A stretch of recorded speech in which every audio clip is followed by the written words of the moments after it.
राधे राधे जय श्री कृष्णा। तुलसी माँ घर पवित्रतार प्रतीक, किंतु किछि जिनस तुलसी पाखरे रखिले खराब प्रभाव पड़े। तुलसी गछ पाखरे एही 5टी जिनस भूल रे मध्य रखंतु नाही, नहले अनर्थ होइजिब। जदि भूल रे रखि दियंती तुलसी माता आपनकु क्षमा करिवे नाही। बंधुगण, हिंदू धर्म रे तुलसी माता को घरे घरे पूजा करा जाय थाए। जगन्नाथ भगवान श्रीकृष्ण को तुलसी बिना भोग लगा जाय न थाए। हिंदू धर्म रे तुलसी को सर्वाधिक पवित्रता तथा माता रूप में मना जाय थाए। तुलसी माता बहुत उपकारी मध्य होई थाए, जे निजे भक्त को केबे निराश करे नाही। जो घरे तुलसी गछ लगा होई थाए सेठारे तुलसी माता वास करती। ओ आपण जानथिबे मध्य आयुर्वेदिक दृष्टिकोण तुलसी औषधीय गुण रे भरपूर। यह संजीवनी संज्ञा दि जाइए। आमर शास्त्र रे माँ लक्ष्मी सह तुलना करा जाय थाए तुलसी माता को। वैज्ञानिक दृष्टिकोण तुलसी पत्र सेवन करने द्वारा बहुत रोगर उपचार रे काम रे आसी थाए। अनेक ग्रंथ रे तुलसीर महिमा विषय में लिखा जाइछि। कौन आपण जानिछंती कि तुलसी माता जेतेबेले क्रोधित हो जाती सामना वालार विनाश कर दियंती। एथिपाई तुलसी गछ पाखरे एही जिनस को भूल रे मध्य रखंतु नाही। आसंतु जानिबा कौन से ही 5 गोटी जिनिस जहाँ तुलसी गछ मूल रे रखिबे नाही।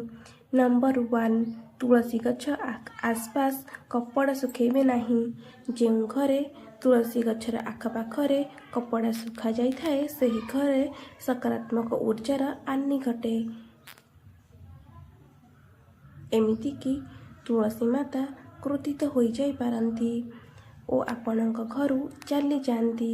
जदि एमिति हुए आपणक घर को दरिद्रता आसी जाय थाए, गरीबी आसी जाय थाए।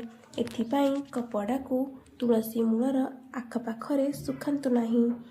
नंबर 2, सफा सुतुरा रखिबा।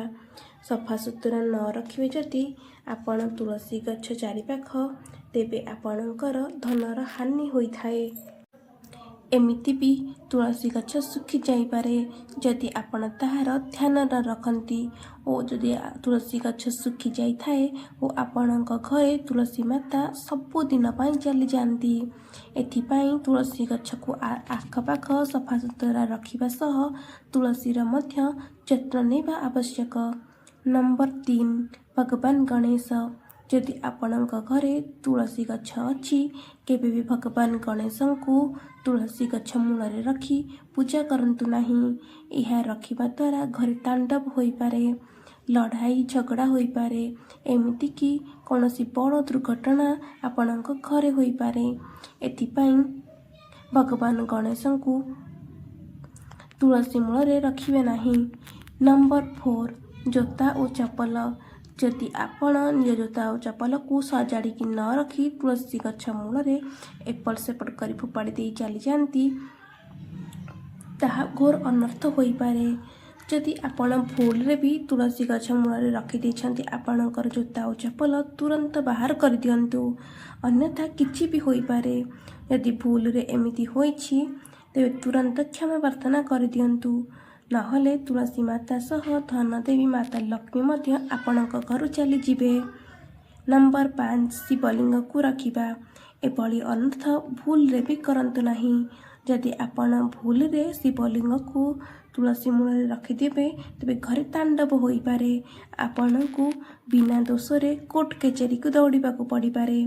एथिपाई भगवान शिव को भूल रे तुलसी मूल रे रखंतु नाही किंबा तुलसी अर्पण करंतु नाही। बंधुगण, किछि जरूरी कथा, तुलसी गछ मूल रे कौनसी सार पीड़िया खत इत्यादि यूज करिवे नाही किंबा सुंदर देखा जिबा पई गछर कटिंग करिवे नाही।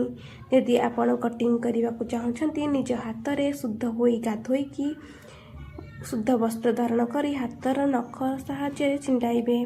केबे भी कईंची कतुरी इत्यादि यूज करिवे नाही। जदि आपको वीडियोटी भल लगी लाइक करेंगे, शेयर करेंगे एवं आम चैनल को सब्सक्राइब करी बेल आइकन को प्रेस करदे, जहाँफल सर्वप्रथमे आपण पाखरे आम वीडियो पहुँची। धन्यवाद। जय जगन्नाथ।